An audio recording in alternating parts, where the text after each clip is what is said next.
Vamos lá, gente. Então, vamos fazer agora de início a correção do nosso último simulado, beleza? Fechando a correção, a gente retorna para o capítulo, ok? Um abraço.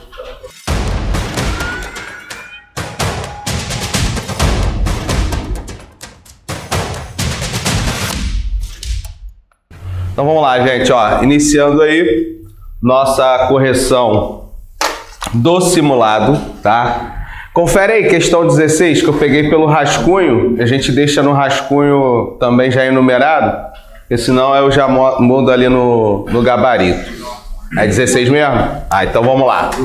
Então é o seguinte, galera, questão 16, fala o seguinte, o texto.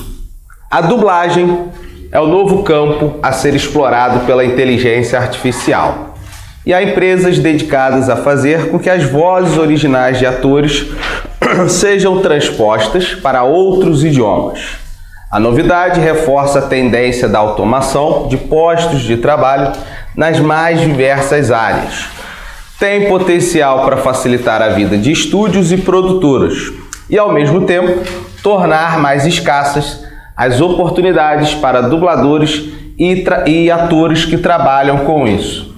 Nem tanto, né? Porque a gente for ver aí a greve agora que está tendo lá nos Estados Unidos dos atores, está tudo parado, né? A indústria cinematográfica está parada. Se nego também pensar em usar inteligência artificial, vai vir processo em cima de processo. Mas é uma ferramenta, né? Que a gente consegue realmente fazer esse papel aí, né? Trocar ou substituir o ser humano por um sistema de automação, tá? A consequência da mudança tecnológica apresentada no texto aí na alfa, proteção da economia nacional? Não tem uma relação direta, né, com uma questão econômica, de forma indireta até que sim. Bravo, valorização da cultura tradicional? Não encaixa porque é um mecanismo que você pode substituir, né, produtores, atores, quem está ali fazendo parte, né, ou formatando essa cultura. Charlie, diminuição da formação acadêmica? Também não passa por essa afirmação, né? O que a gente está falando ali é uma nova etapa no processo de desenvolvimento tecnológico e até mesmo para desenvolver ou lidar, né, com essa inteligência artificial, há uma pequena necessidade aí de qualificação. Delta, estagnação da manifestação artística. A inteligência artificial vem se popularizando, né, cada vez mais, e a gente não vê essa estagnação.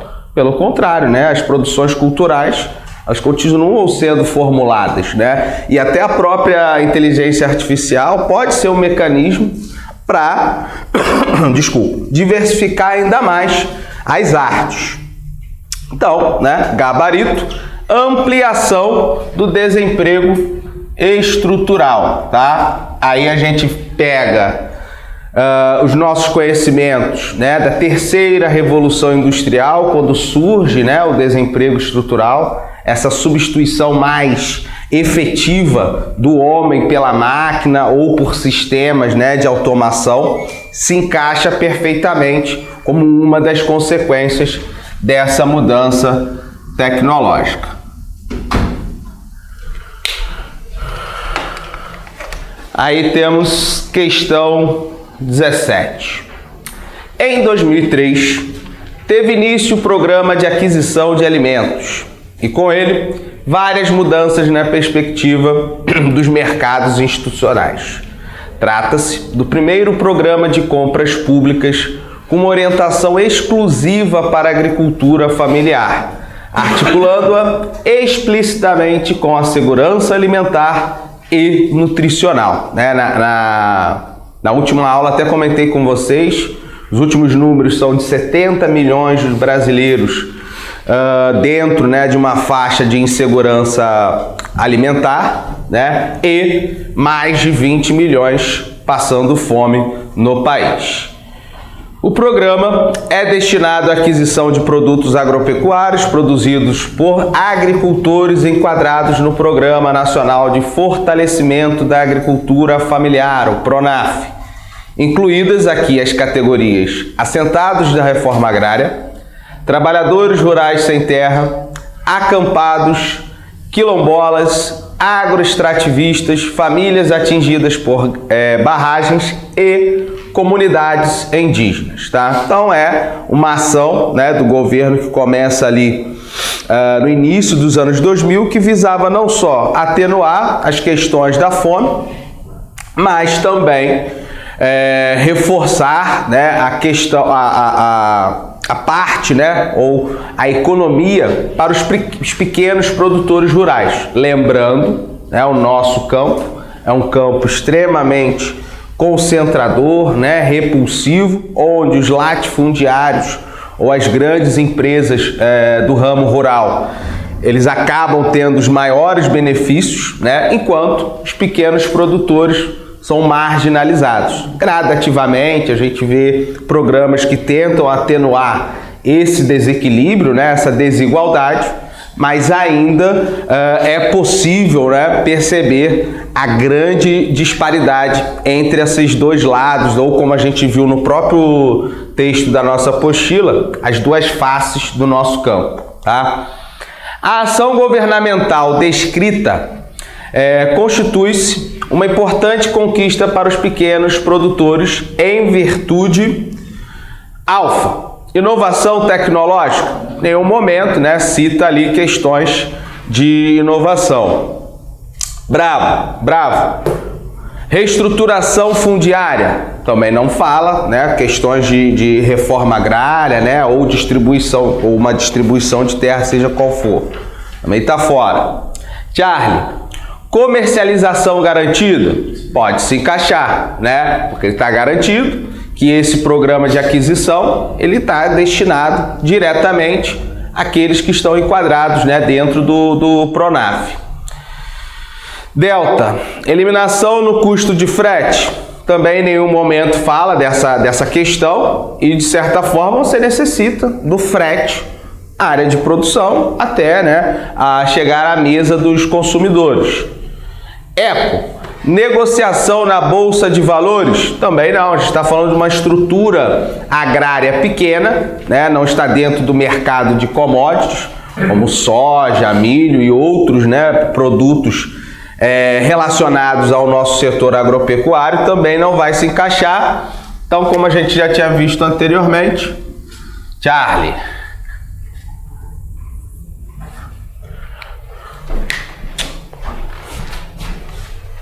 O dia que tá bom, eu esqueço do negócio, pô. Vamos lá. 18. A macrocefalia urbana pode ser entendida como a massiva concentração de atividades econômicas em algumas metrópoles que propicia o desencadeamento de processos descompassados, redirecionamento, né, e convergência de fluxos migratórios, déficit no número de empregos, ocupação desordenada de determinadas regiões da cidade, estigmatização de estratos sociais que comprometem substancialmente a segurança pública urbana. Então a gente está falando de um problema principalmente nas nossas grandes capitais. Rio, São Paulo, são duas das capitais brasileiras que sofrem com esse problema da macrocefalia, tá? É claro que outras capitais pelo país também vão apresentar, mas aí num nível muito menor. São Paulo, com essa macrocefalia, ele consegue não só observar os impactos negativos, né, as consequências desse inchaço urbano, como também ele desencadeou um fenômeno que unifica não só a metrópole de São Paulo, Campinas e Cubatão. Então essa macrocefalia, essa expansão, né, da malha urbana e extremamente concentrada, ela formou uma grande mancha urbana, né, nos arredores ali da principal metrópole do estado de São Paulo. Aí vem, né, a pergunta: Processo de concentração espacial apresentado foi estimulado por qual fator geográfico? Alfa. Limitação da área ocupada? Não. O processo de macrocefalia, apesar dessa concentração no meio urbano, e aí você pode, né, criar ali um certo pensamento que essa concentração ocorre por uma limitação, mas não é o que a gente vê. Mesmo uma grande concentração massiva nesse meio urbano, ele continua se expandindo. Não à toa foi o exemplo que eu dei. Em São Paulo ele conseguiu, né, formar uma mancha urbana que compreende não só a sua metrópole, a metrópole de Campinas e a metrópole litorânea, né, Cubatão, tá? Pega ali Santos, Praia Grande, essas regiões. Não tá fora. Êxodo da população do campo? Pode ser, né? Por quê? Pelo que a gente viu a questão rural, o nosso campo é repulsivo. Falta emprego, as pessoas são perseguidas, são assassinadas, há uma dificuldade enorme, né, de competitividade do pequeno e médio com o grande produtor rural. Então acaba, né, e fora a mecanização que gera o desemprego, acaba, né, impulsionando boa parte da população rural para o meio urbano, tá? Aí na Charlie, ampliação do risco habitacional. Ah, beleza. Ele pode até ampliar esse risco habitacional, mas ele está falando de um processo, né, mais geral. E aí está sendo específico apenas com a questão habitacional.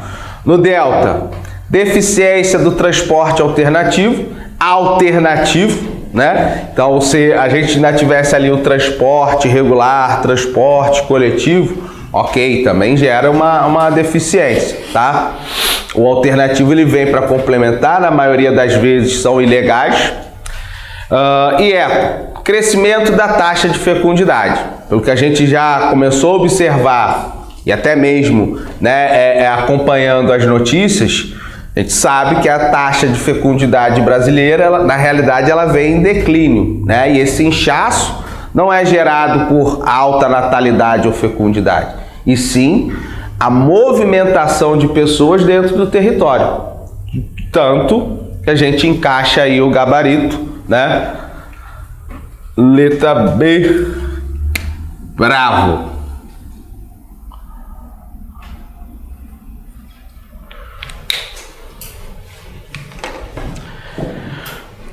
Questão 19. Aí fala o seguinte: a intensificação da ocupação urbana demonstrada abaixo afeta de forma imediata né? Então a gente tem aqui um processo onde ele demonstra ao longo do tempo uma redução da faixa de vegetação, ou vegetação nativa pode ser, essa cobertura do solo, né, ou tornando o solo desprotegido, pelo que a gente viu já ao longo dos capítulos, a gente sabe que vai gerar uma série de impactos, principalmente a erosão, né, laminar, ou que a gente chama de lixiviação, a diminuição da infiltração, né, da água no solo. Então há uma série de consequências dentro desse contexto. E dentro dessas consequências, a gente tem também a interrupção de alguns fenômenos que são naturais e essenciais, né, para a nossa vida. Então, gradativamente, o que a gente vai observar, e dentro até mesmo das informações de cada quadradinho, já também nos ajudaria a chegar a essa resposta. Se a gente observar no alto, né, de cada quadrado, conforme a vegetação diminui, a gente vai percebendo que a evapotranspiração, esse processo onde as plantas, né, tem ali um papel fundamental de ajuda no ciclo da água, ele vai sendo diminuído. Então aqui a vegetação intocada, né, você tem 40% da evapotranspiração. Segunda imagem, o início da intervenção humana, uma redução ali para 38, depois cai para 35 e chegando uma cidade já, um meio urbano já mais desenvolvido, um pouco mais, 30%. E se a gente observar também, há uma diminuição da infiltração da água, começa com 25% e bate aqui no final com apenas 10%, então a maior parte da água das chuvas, ela escorre, né, por uma superfície impermeável, então o que impede, né, essa infiltração da água. O que mais aqui que eu ia colocar? Era esses dois mesmo que eu ia cobrar. Então, analisando, né, de forma assim mais direta, com apenas três informações, né? O visual, evapotranspiração e infiltração. Qual, né, processo vai afetar, qual ação vai ser afetada de forma direta? Na alfa, nível altimétrico, nível de altitude? Não, a gente não está falando, né, de relevo ou algo que tenha uma relação direta com altitude. Bravo, ciclo hidrológico? Aí já se encaixa no que a gente está observando. Por quê? O ciclo hidrológico é um ciclo onde a água passa por todos os seus estados físicos, né? Então começa ali a evaporação, está em estado líquido, evapora, forma as nuvens, essas nuvens se tornam extremamente acumuladas, né, de água, ocorre o processo de condensação. Essa condensação, no primeiro momento, ou dependendo da altitude da nuvem, a gente vai ter uma precipitação de gelo. Se for em grandes altitudes, gelo, esse gelo derrete, novamente volta para o estado líquido, precipita no solo. Se a gente estiver precipitando num solo em que há predominância de vegetação, tranquilamente ocorrerá ou se manterá, né, o ciclo hidrológico. Então, essa chuva precipita sobre a vegetação que escorre, né, pelas árvores e gradativamente infiltra no solo, reabastecendo novamente o lençol freático, rios, lagos e nascentes. Agora, quando você tem um solo, né, todo ele coberto por uma camada impermeável de asfalto, concreto, seja qual for, né, o material, esse processo de infiltração, ele tem uma redução drástica, né, e aí há uma quebra ou uma diminuição desse ciclo da água.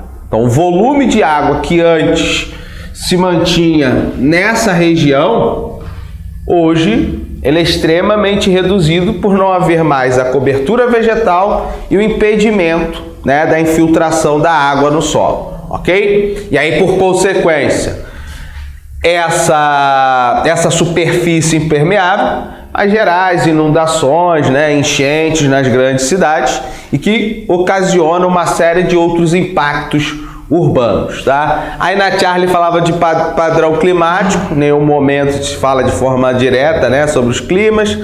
A tectônica de placas é uma teoria que fala sobre o movimento dos continentes, também não cabe aí a essa questão. E por último, né, na ecoestrutura das rochas. A gente não avaliou o tipo de rocha, né? A avaliação ali não é com relação à geologia, né, da região, e sim o processo relacionado à precipitação e, claro, o próprio ciclo hidrológico, beleza? Então aí o gabarito, bravo.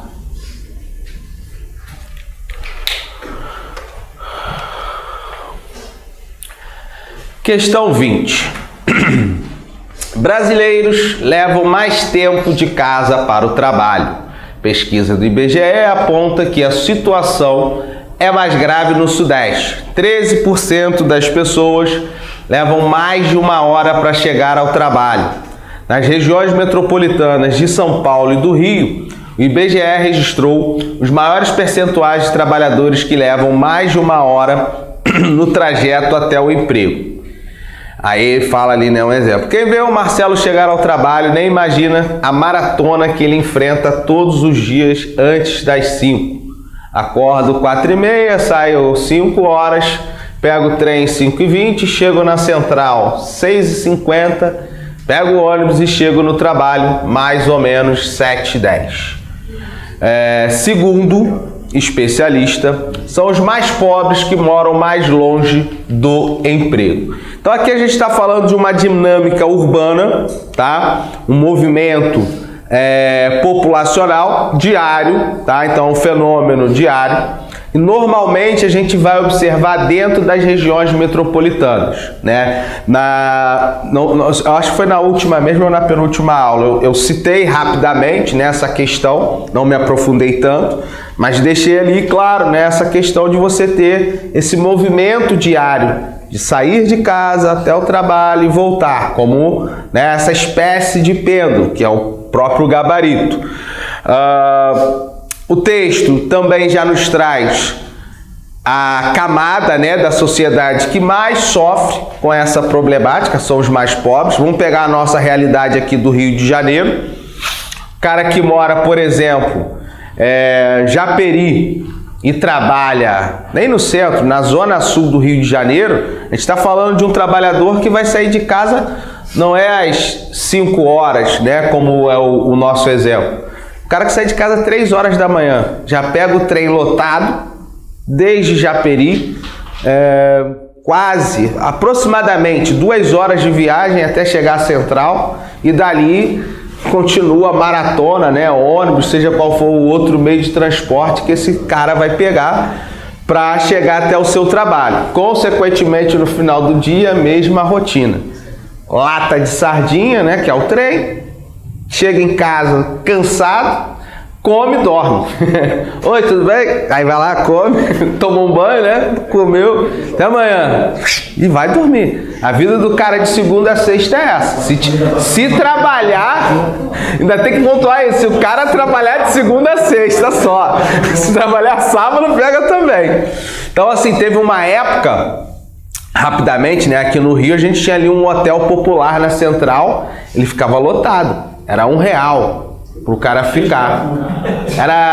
Não, até que não, nessa época ainda não tinha tanto crack aqui no Rio. Era mais tranquilo. Foi governo... Garotinho, isso mesmo. O real era o Garotinho. Então, no governo Garotinho, você via, claro, tinha moradores de rua, né, que estavam ali para ter um abrigo, principalmente, né, pegar as estações mais frias, mas uma parcela significativa eram de trabalhadores que moravam muito distantes, né, daqui do Rio de Janeiro. E que é uma tendência, como eu estava no início falando, das regiões metropolitanas. Elas concentram a maior e melhor infraestrutura urbana, né? Então, emprego, renda. Consequentemente, as cidades que estão ao seu redor, né, na sua periferia, com um aparelho urbano em menor escala ou menos desenvolvido, eles acabam se utilizando, né, dessa infraestrutura da capital, da metrópole, né, no nosso caso. E aí a gente vai observar no Rio de Janeiro, né, esses congestionamentos, quem fica o tempo inteiro ali, né, pelas vias rodoviárias, sofre, mas a gente ainda tem São Paulo, que são os recordes, né, diários de engarrafamento, passando 30, 40, até mais de 100 quilômetros, dependendo do dia, né, de um trânsito extremamente intenso, tá? Um congestionamento, melhor dizendo. E aí, fora essa questão do trânsito, a gente ainda tem a precariedade do próprio transporte coletivo, tá? Extremamente degradado, né? E que, claro, vai gerar um impacto também nesse trabalhador, ok? Então, a pesquisa desenvolvida retrata a seguinte dinâmica populacional, tá? Aí tem lá na alfa o fluxo de retorno. A gente pode, né, substituir esse fluxo pela migração, e aí é uma questão totalmente distinta do que a gente está falando aqui. Está falando de movimento diário, né, e não uma migração permanente. Na Bravo, migração interna, processo de movimentação populacional dentro do país ou do seu estado, né, sua região. Mudança sazonal, seria uma mudança temporária, não é o caso, né? Como eu indiquei, é diário. Então não é de tempos em tempos que você vai fazer essa movimentação. E aí, no exemplo, eu dando aqui novamente, né, esse exemplo, a delta, que é o nosso gabarito, o movimento pendular, né? Sai da sua cidade, vem para a capital, acaba a hora de trabalho, volta para a sua cidade. E é nessa movimentação que os grandes congestionamentos acabam surgindo. Hoje no Rio, um bom motivo, né, para os grandes congestionamentos da cidade está relacionado aqui pertinho, né, do nosso lado aqui, a Avenida Brasil, essa obra da Avenida Brasil que não acaba nunca. Acho que foi, que dia que eu peguei? Sábado. Foi 7 horas da noite de Realengo para cá. Quando eu saí ali de Deodoro, que eu peguei a Brasil, eu falei, pô, não é possível, meu irmão. Eu ia vir por dentro, eu falei, não, tem jogo Botafogo, vendeu lá os ingressos, eu vou fugir. Não quero passar nem perto dessa confusão. Caraca, chegou na Brasil, tudo parado. Aí quebrou. Então, assim, é nítido, né? Linha amarela, né? As principais vias da cidade hoje estão estranguladas pelo excesso de veículos individuais, né? Principalmente os carros. A gente olha no trânsito, é o carro com uma pessoa dentro, na maior parte, né? Passa por 10, pelo menos 7, 8, deve haver só uma pessoa dentro do carro. Mais um registro, né, dessa deficiência do transporte público. Porque se fosse bom, ninguém queria gastar 50, 100 conto por dia de combustível, pô, e tendo um salário, né, mais apertado. Pelo contrário, transporte público bom, o cara ia deixar o carro em casa, ia voltar, vai numa boa. Tá? Então, gabarito aqui, delta, migração pendular. Porra, toda hora esqueço. Cai não. Vamos lá, questão 21, gente.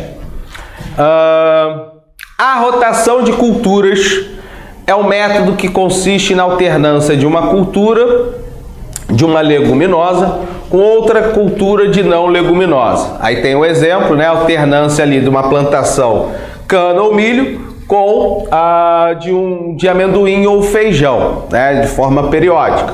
Assim, em uma safra planta-se uma não leguminosa e na entre safra uma leguminosa, deixando os restos das leguminosas nas áreas onde se pretende plantar a outra cultura. E aí, de certa forma, você já está ali, né, fertilizando, adubando essa terra, melhor dizendo.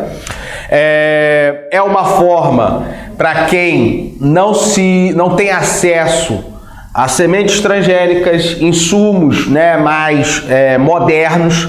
Então não tem uma capacidade de consumo mais alta, evitar, por exemplo, a proliferação de pragas. Se você mantém uma monocultura, qual é a tendência? Aquele inseto ou fungo, seja qual for a forma, né, de vida que ataca a sua plantação, ele vai ganhar força. Ou você tem 20, 30, 100, 1000 hectares só plantando soja. A tendência é que a broca da soja se desenvolva com maior capacidade, e isso continuamente. Agora, se você pega uma área, mesmo tamanho, plantou a soja, e na entre safra você vem com, né, como ele botou aqui, amendoim, a tendência é que esses animais, eles vão até surgir, mas um número bem mais reduzido. E aí, consequentemente, você também está colaborando para que esses insumos industrializados não sejam despejados, né, no meio ambiente, contaminando o solo, lençol freático. Hoje mesmo eu estava vendo, mas aí foi um erro. O cara tinha que jogar um defensivo, tô rindo, mas não é para rir, defensivo agrícola na plantação de soja, ele errou a terra, numa terra onde tinha criação de abelha. Resumo, 100 mil abelhas morreram. A multa mais de 200 mil reais, só pelo erro. E aí dentro, qual foi o maior problema? Porque dentro dessas espécies que era criada nessa terra, 4 são abelhas que estão em extinção no Brasil. Então já se tornou um crime ambiental. Aí veio essa multa, né, de 200 mil, o cara ficar tranquilo. E aí até na época que a gente estava falando de agropecuária, eu até citei, mas não falei o nome, né, não lembrei o nome desse defensivo.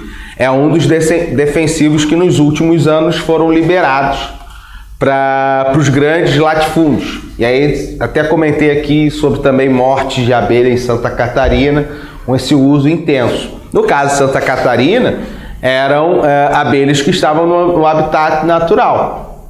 E aí dentro das propriedades, né, o cara tinha lá, plantava milho, soja, seja qual for, usou defensivo, foi visto ou registrado que morreu um número significativo de abelhas no ambiente, né, delas natural. Nesse caso, como era uma criação, então o proprietário da criação foi lá, né, reclamar e consequentemente teve essa multa. Mas no caso ali mesmo de Santa Catarina também deveria ocorrer, né? E a gente vê como a política ambiental no nosso país ela acaba sendo falha, apesar, né, de ter um código florestal, uma série de leis que deveria dar uma proteção muito maior, proteção e segurança muito maior para o nosso meio ambiente, tá?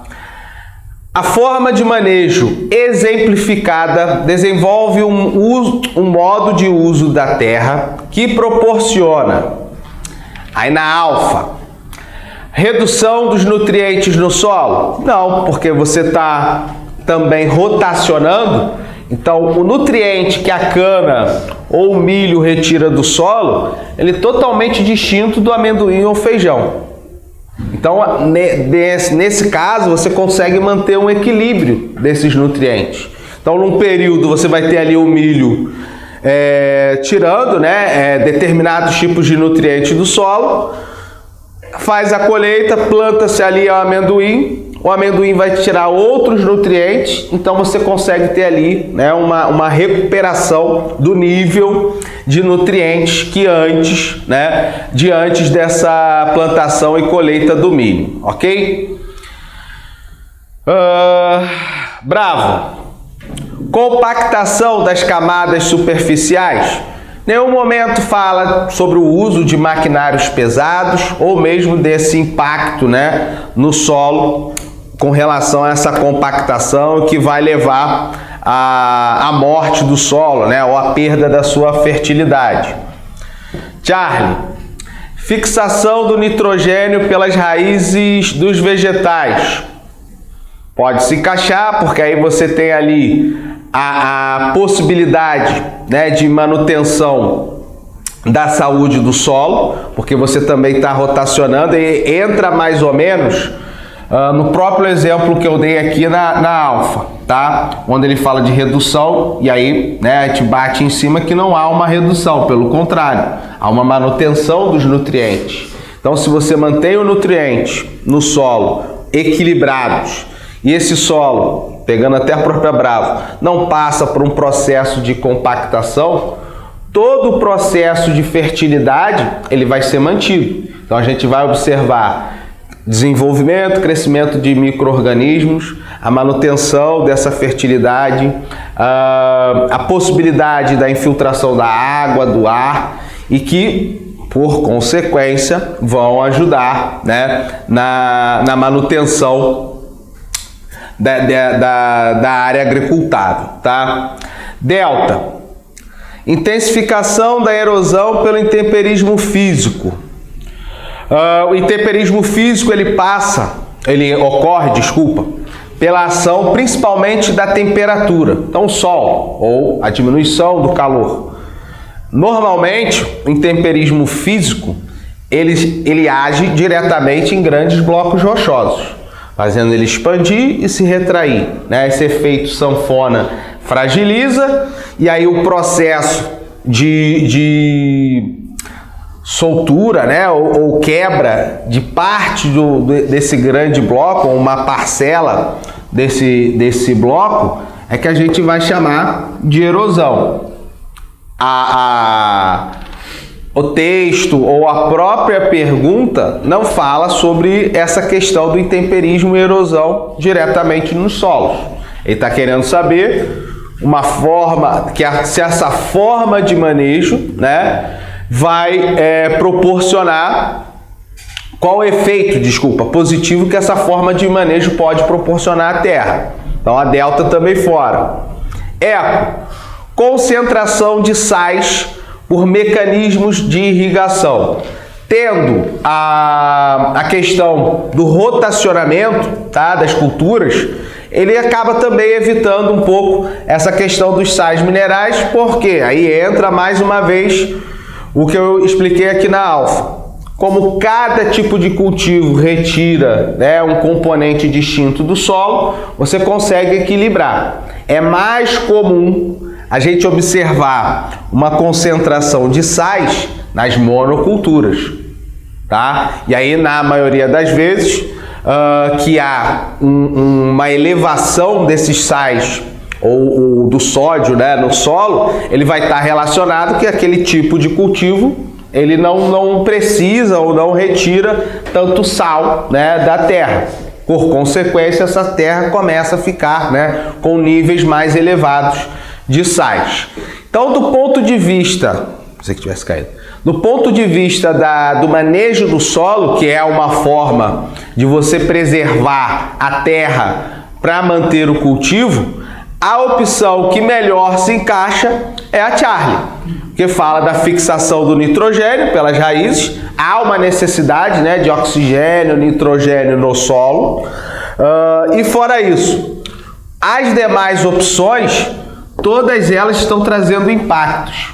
O texto está falando sobre um processo que é para recuperar ou manter esse solo, né, evitar algum processo de impacto ambiental.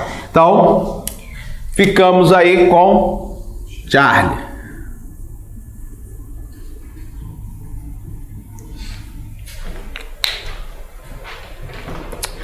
Caraca. Tá no bolso, é mais fácil, eu não esqueço. 22. Existe uma concorrência global forçando redefinições constantes de produtos, processos, mercados e insumos econômicos, inclusive capital e informação. Nos últimos anos do século XX, o sistema industrial experimentou muitas modificações na forma de produzir, que implicaram transformações em diferentes campos da vida social e econômica.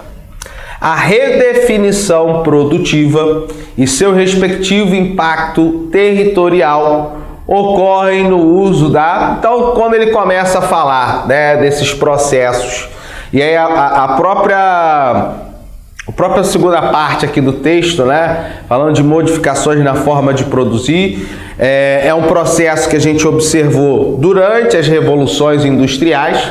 Primeira revolução industrial ainda, né, se encaixando aquela nova atividade, mas você já tinha ali basicamente o que era a forma de produção: trabalhadores dentro de uma fábrica utilizando maquinários.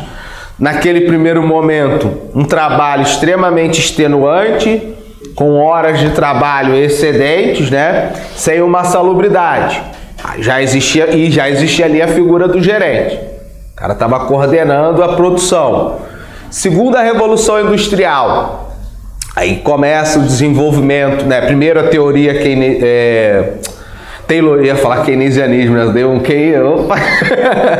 a teoria taylorista, depois, né, ou taylorismo, depois a prática desse taylorismo com algumas modificações. A gente vem com o fordismo, né? Então, uma produção em massa, os trabalhadores com especializações, mas fazendo trabalhos repetitivos, a colocação, né, da esteira rolante, a figura do gerente, mas agora também marcando o tempo dessa produção. Então a gente começou a observar essas mudanças.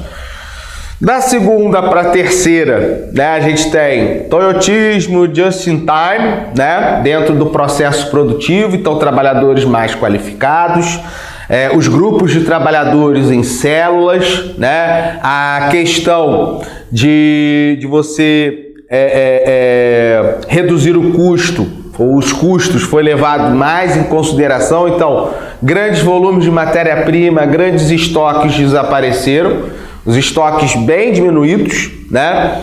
A questão mesmo dessas células, você não tem mais o desperdício de produzir e ao final você constatar que tem algum defeito naquele produto. Pelas células, cada uma responsável por uma etapa, ao final da produção daquela etapa, conseguia se observar, ou consegue, né, melhor dizendo, se observar se há um erro ou não de fabricação. Tendo erro, descartado ou modificado e segue o barco, né, continua esse processo produtivo. Apesar, né, da gente ainda não ter de forma definida uma nova forma de produzir, a gente ainda tem então a manutenção do toyotismo, né? Mas um toyotismo hoje muito mais robotizado ou com um nível muito maior de automação, né? Então lá no início, automação, robótica, ela entra na indústria para acabar com o trabalho repetitivo.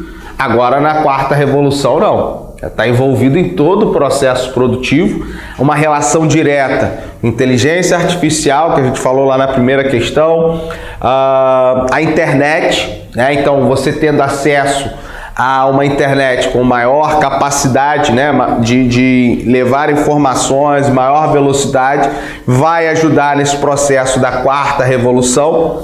E, claro, também dentro dessa forma de produzir, seguindo uma tendência também da terceira revolução, a diminuição da participação do trabalhador.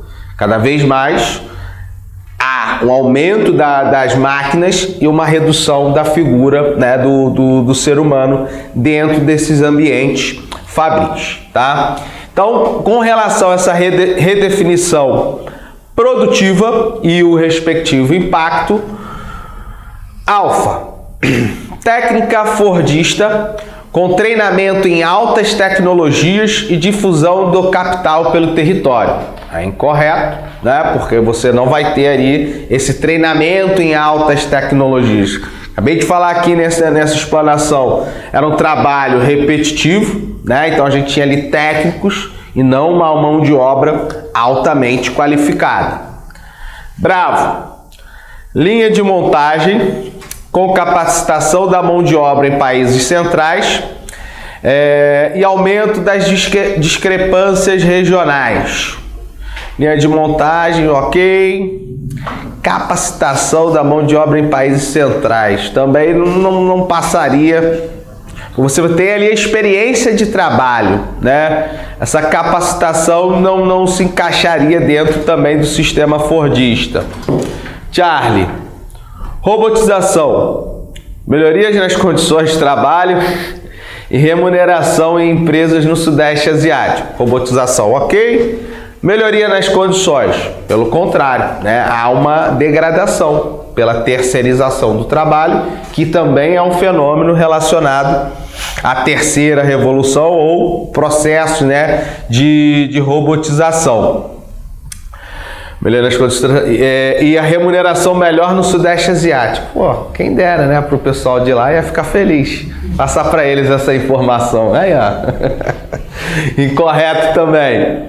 Delta, produção just in time, territorialização das indústrias em países periféricos, né, as multinacionais, oh meu Deus, caraca, filiais, eu não ia falar, as filiais e manutenção das bases de gestão dos países centrais, ok, né, você tem essas montadoras sendo instaladas nos países periféricos ou em desenvolvimento, e a gestão, né, dessa montadora ainda passa pelas mãos da sua parte central, né, do país de origem, tá? Aí na Eco, fabricação em grandes lotes, transferências financeiras de países centrais para periféricos e diminuição das diferenças territoriais. Fabricação em grandes lotes, a gente pode encaixar ali na questão, né, do Fordismo, mas não cabe, né, até hoje, nenhum dos períodos da Revolução Industrial ou mesmo da forma de produzir, a gente viu uma transferência do país central para o país periférico. É ao contrário. Essa transferência, né, financeira sai do periférico, das montadoras, para a indústria, né, de origem, tá? Então, temos aí como gabarito delta.